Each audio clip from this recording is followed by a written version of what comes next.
Hello dears, कैसे हैं आप सब? I hope all of you will be fine.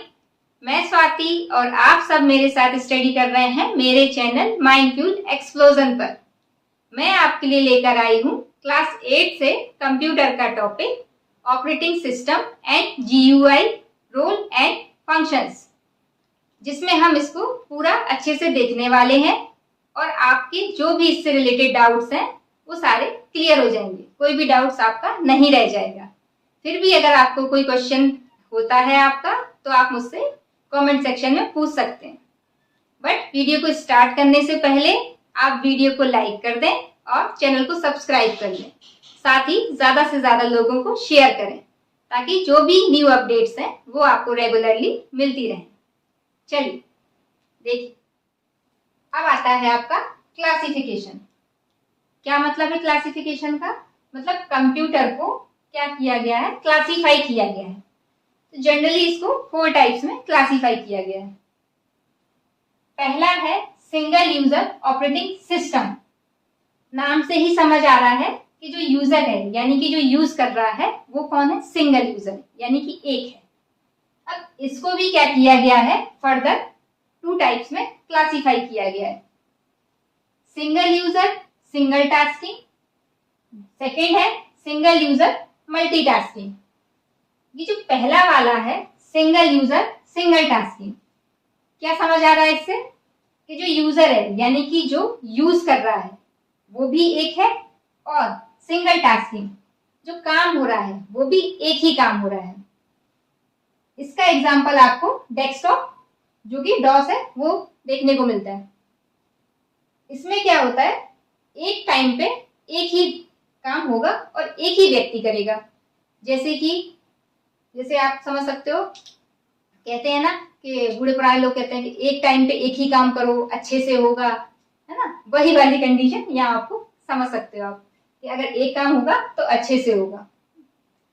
पर इसमें क्या होता था, इसमें जो अब जैसे आगे चल के जो भी टेक्नोलॉजीज आ गई तो उनमें क्या हो रहा है कि जीयूआई बेस्ड चल रहा है, जबकि इससे पहले वाले में सिंगल यूजर सिंगल टास्किंग में क्या था, सीयूआई यानी कि कैरेक्टर यूजर इंटरफेस। यानी इसमें क्या करना पड़ता था, कमांड्स लिखनी पड़ती थी खुद से, तो वो वाली टेक्नोलॉजी इसमें यूज की जाती थी। सेकंड है सिंगल यूजर मल्टीटास्किंग, यानी कि यूजर तो सिंगल यानी एक है लेकिन वो क्या कर रहा है, टास्क यानी एक से ज्यादा काम कर सकता है। जैसे कि क्या हो रहा है, मान लो कोई गाना भी सुन रहा है और साथ में टेक्स्ट भी कर रहा है, मैसेज भी कर रहा है, तो एक ही टाइम पे यूजर एक ही है लेकिन काम क्या हो रहे हैं, दो। तो यानी सिंगल यूजर मल्टीटास्किंग। इसकी एग्जांपल्स कौन कौन से हैं? विंडो 95, विंडो 7, विंडो 8, ये जो थे ये सारे किसके एग्जांपल्स हैं, सिंगल यूजर मल्टीटास्किंग के। सेकंड आता है आपका multi user operating system. Multi user operating system में क्या होगा, इसमें यूजर एक से ज्यादा होंगे और जो टास्क होगा मतलब यानी जो आपका सर्वर होगा वो क्या होगा, वो एक ही होगा। अब देखिए क्या हो रहा है इसमें कि बहुत सारे यूजर्स हैं बट इसमें क्या हो रहा है, सर्वर एक ही है, मतलब सीपीयू एक ही है, उससे अलग अलग यूजर्स कनेक्ट हैं। तो क्या हो रहा है इसमें, यहाँ पे ये एक प्रोसेस को एग्जीक्यूट कर रहा है, एक प्रोसेस यहाँ एग्जीक्यूट हो रही है, मतलब अलग अलग प्रोसेसेस जो है यहाँ पे एग्जीक्यूट हो रही हैं। और ये सारी प्रोसेसेस के लिए जो सीपीयू है यानी सर्वर है वो एक ही है। ये जो है आपका मल्टी प्रोग्रामिंग और मल्टी टास्किंग पर बेस्ड है। अब ये मल्टी प्रोग्रामिंग देखिए, मल्टी प्रोग्रामिंग एंड मल्टीटास्किंग दो टर्म है। मल्टीटास्किंग या फिर शेयरिंग भी कह सकते हो आप इसको। इसमें क्या होता है, मल्टी प्रोग्रामिंग में जैसे कि बहुत सारी प्रोसेसेस हैं, P1, P2 और P3, ठीक है, ऐसे बहुत सारी प्रोसेसेस हैं जो रन हो रही हैं। तो क्या होगा, एक सीपीयू तो एक ही है, मतलब एक टाइम पर एक ही प्रोसेस रन हो सकती है। तो इसमें क्या होता है, मल्टी प्रोग्रामिंग में आपका जो सीपीयू है ये क्या करेगा, इसने एक प्रोसेस ली P1। जब तक ये पूरी प्रोसेस नहीं हो जाएगी तब तक ये दूसरी प्रोसेस को टाइम नहीं देगा। जब ये पूरी प्रोसेस हो जाएगी उसके बाद ही ये सेकंड प्रोसेस को लेगा। ये किसमें होता है, मल्टी प्रोग्रामिंग में। इसको आप ऐसे समझ सकते हैं, जैसे मैंने क्या किया, यहाँ सामने जो है मान लो 5 जो है स्टूडेंट्स बैठे हुए हैं और मैंने क्या किया है, इनको 5 क्वेश्चंस दे रखे हैं करने के लिए। अब इन्होंने सॉल्व किया, अब मेरा काम है चेक करना, तो मैं चेक करने गई। तो मैं क्या करूंगी, पहले सबसे पहले वाले के पास जाऊंगी और जब तक उसके पूरे 5 क्वेश्चंस नहीं हो जाएंगे तब तक मैं सेकंड वाले पर मूव नहीं करूंगी। अगर उसने अगर वो खुद से कह दे कि नहीं मैम मैं बस 2 क्वेश्चन आ रहे हैं, मैं अब नहीं करूंगा, अब मुझसे नहीं हो रहा है, तभी मैं क्या करूंगी, सेकंड वाले पे जाऊंगी। अगर वो खुद से जाना चाहे तो, नहीं तो मैं उसके पहले पूरे 5 क्वेश्चन चेक करूंगी, फिर मैं नेक्स्ट वाले पे मूव करूंगी। इस तरह की जो प्रोसेस होती है उसको बोलते हैं मल्टी प्रोग्रामिंग। तो इसमें क्या हो रहा है, टाइम शेयरिंग हो रही है अभी भी, मतलब टाइम सब में बटा जा रहा है। लेकिन क्या हो रहा है, जो पहले वाला था, अब जो लास्ट, पहले वाले के पास तो मैं पहले आ गई, लेकिन जो लास्ट वाला है उसके बाद में क्या सबसे लास्ट में जाऊंगी, तो मतलब उसको क्या करना पड़ रहा है, उसको तो बहुत वेट करना पड़ रहा है। जबकि टाइम शेयरिंग में या फिर टाइम ये मल्टीटास्किंग में क्या होता है कि आपका जो सीपीयू है, इसमें भी सीपीयू, पहले वाले में भी सीपीयू बिजी था और अभी भी सीपीयू बिजी है, वो फ्री नहीं है बिल्कुल भी। ऐसा नहीं है कि उसके पास प्रोसेस नहीं है करने के लिए, उसके पास तो रिक्वेस्ट आ रही है प्रोसेस करने की। बट मल्टीटास्किंग में क्या होगा कि मैंने क्या किया, मैंने पहले एक क्वेश्चन चेक कर दिया फर्स्ट वाले बच्चे का, फिर क्या किया, मैं सेकंड वाले बच्चे के पास चली गई, मैंने उसका सेकंड क्वेश्चन चेक कर दिया, फिर थर्ड वाले के पास, फिर फोर्थ वाले के पास, मतलब मैंने एक एक क्वेश्चन ही चेक किया। उसके बाद में फिर से आ गई, फिर मैंने क्या किया, सेकंड वाले, फिर से मैंने फर्स्ट वाले का सेकंड क्वेश्चन, फिर सेकंड वाले का सेकंड क्वेश्चन, ऐसे करते करते तो क्या हुआ कि किसी को ये नहीं लगा कि मैम ने मुझे टाइम नहीं दिया या मुझे कम टाइम दिया, मैंने सबको बराबर टाइम दिया। ये वाली चीज किसमें देखने को मिलती है, मल्टीटास्किंग में, ठीक है, या फिर शेयरिंग में। तो ये जो चीजें हैं ये आपको मल्टी यूजर ऑपरेटिंग सिस्टम में आती हैं आपकी। तो इसमें क्या होगा, इसमें आपके यूजर्स तो बहुत सारे रहेंगे, बहुत सारी प्रोसेसेस हो रही होंगी, लेकिन सारी की सारी प्रोसेसेस जो हैं वो सर्वर एक ही होगा, सीपीयू आपका एक ही होगा, उसी में जाके क्या होंगी प्रोसेस, वही क्या करेगा, सब सारी प्रोसेस को मैनेज करेगा। इसके एग्जांपल्स हैं यूनिक्स एंड लाइनेक्स। थर्ड है आपका multi processing operating system. Multi processing operating system यानी कि नाम से समझ आ रहा है कि इसमें क्या हो रहा है, प्रोसेसेस जो हैं वो एक से ज्यादा है, ठीक है। इसमें क्या होता है, प्रोसेसेस एक से ज्यादा है यानी कि जो सीपीयू है वो क्या होंगे, एक से ज्यादा होंगे, और सभी प्रोसेस सभी क्या कर रहे होंगे। थर्ड है आपका मल्टी प्रोसेसिंग ऑपरेटिंग सिस्टम। नाम से ही हमें क्या है समझ आ रहा है कि ये क्या है, इसमें प्रोसेसेस जो हैं वो एक से ज्यादा है। तो इसमें यानी कि जो सीपीयू होंगे वो भी एक से ज्यादा होंगे, जो अलग अलग प्रोसेस को कर रहे होंगे सेम टाइम पे। इसमें क्या रहेगा, टाइम जो है वो सेम रहेगा। जबकि इससे पहले वाले में क्या हो रहा था, मल्टी यूजर में टाइम अलग अलग था, क्योंकि सीपीयू तो एक ही था। अब एक सीपीयू इतनी सारी प्रोसेस को एक ही टाइम पे कैसे कर सकता है, वो तो एक एक करके ही करेगा ना। तो यहाँ पे टाइम की शेयरिंग हो रही थी, जबकि यहाँ पे क्या हो रहा है, सेम टाइम पे बहुत सारी प्रोसेसेस हो रही हैं अलग अलग सीपीयू के द्वारा, लेकिन वो सारी की सारी क्या है, मेन मेमोरी एक ही है, वहां जाके सेव हो जाएंगी।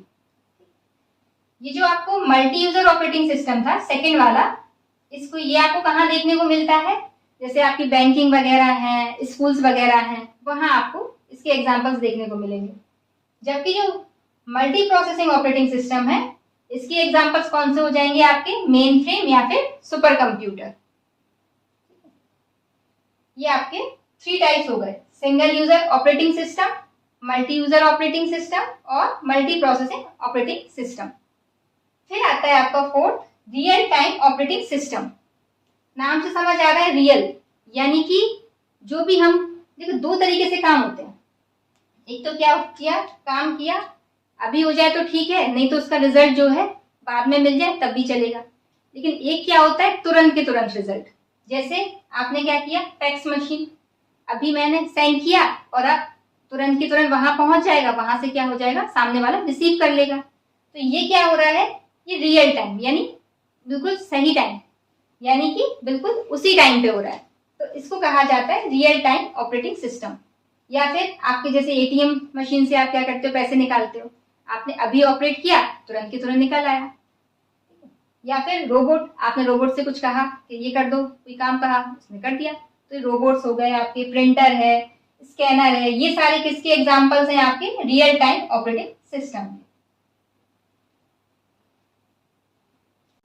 अभी हमने मल्टी प्रोग्रामिंग को देखा।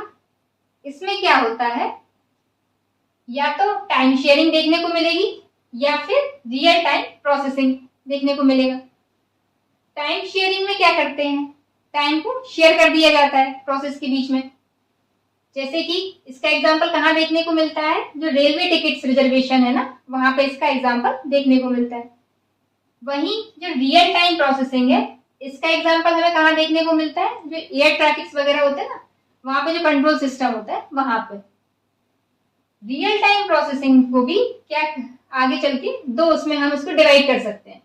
एक तो रिसोर्स शेयरिंग देखने को मिलती है इसमें, दूसरा मल्टीटास्किंग। रिसोर्स शेयरिंग में क्या होता है, जो भी आपके पेरिफेरल डिवाइसेस हैं वो क्या कर रहे हैं, जब सीपीयू को रिक्वेस्ट करते हैं प्रोसेस के लिए, तो वो क्या करता है, सभी डिवाइसेस के लिए जो टाइम है उसको क्या कर देता है, थोड़ा थोड़ा टाइम क्या कर देता है, बांट देता है, यानी शेयर कर देता है। जबकि मल्टीटास्किंग में क्या होता है, एक ही टाइम पे बहुत सारे टास्क को कंप्लीट कराया जाता है। जैसे क्या हो रहा है, editing a word document while browsing the internet, यानी इंटरनेट के जब इंटरनेट भी चल रहा है और साथ में वर्ड डॉक्यूमेंट फाइल में एडिटिंग भी की जा रही है, तो ये हमें मल्टीटास्किंग का एग्जांपल हो गया हमारे। मल्टी प्रोग्रामिंग की हो गई अपनी। उसके बाद आता है आपका बूटिंग। बूटिंग क्या होता है, बूटिंग होता है कंप्यूटर को स्टार्ट करने या फिर रीस्टार्ट करने की जो प्रोसेस है उसको ही हम क्या कहते हैं, बूटिंग कहते हैं। जब हम स्टार्ट करते हैं कंप्यूटर को तो क्या होता है, सबसे पहले हम क्या करते हैं, पावर बटन को प्रेस करते हैं और पावर ऑन करते हैं। जब पावर जैसे ही सप्लाई ऑन होती है तो क्या करता है, सीपीयू रोम को क्या करता है, मैसेज सेंड करता है कि भाई उठो और चलो ऑन हो जाओ। रोम क्या करता है, उसी मैसेज को पोस्ट को जाके सेंड कर देता है। पोस्ट करता है उस मैसेज को बायोस को सेंड, और बायोस करता है सीमोस को सेंड, और सीमोस करता है लास्ट में रैम को सेंड। जब प्रोग्राम रैम में आता है तब जाके क्या होता है, जो हमारा ऑपरेटिंग सिस्टम है वो पूरी तरीके से लोड हो जाता है और कंप्यूटर स्टार्ट हो जाता है। इस तरीके से जो बूटिंग की जो प्रोसेस है, जब तक प्रोग्राम जो है रैम में नहीं आएगा तब तक क्या होगा, ऑपरेटिंग सिस्टम काम करने के लायक होगा, और जैसे ही वो रैम में आएगा तो आपका जो सिस्टम है तो क्या होगा, वो काम करने के लिए तैयार हो जाएगा।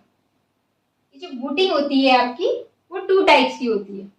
एक होती है कोल्ड बूटिंग, दूसरी होती है वार्म बूटिंग। जब आपका सिस्टम डायरेक्टली ऑन होता है, यानी कि जैसे ही आपने क्या किया, पावर सप्लाई ऑन किया और आपका जो सिस्टम है चालू होना शुरू हो गया, यानी कि बूटिंग की जो प्रोसेस होनी शुरू होती है स्टार्टिंग में, उसको हम कहते हैं कोल्ड बूटिंग। लेकिन कभी कभी क्या होता है, आपका सिस्टम हैंग करने लगता है, या फिर आप कभी कभी क्या होता है, कुछ आप एप्लीकेशंस या फिर आप सॉफ्टवेयर को डाल रहे होते हो तो वो क्या कहता है, रीस्टार्ट करो कंप्यूटर को। तो वो जो रीस्टार्ट के बाद जो बूटिंग की प्रोसेस स्टार्ट होती है उसको हम क्या कहते हैं, वार्म बूटिंग।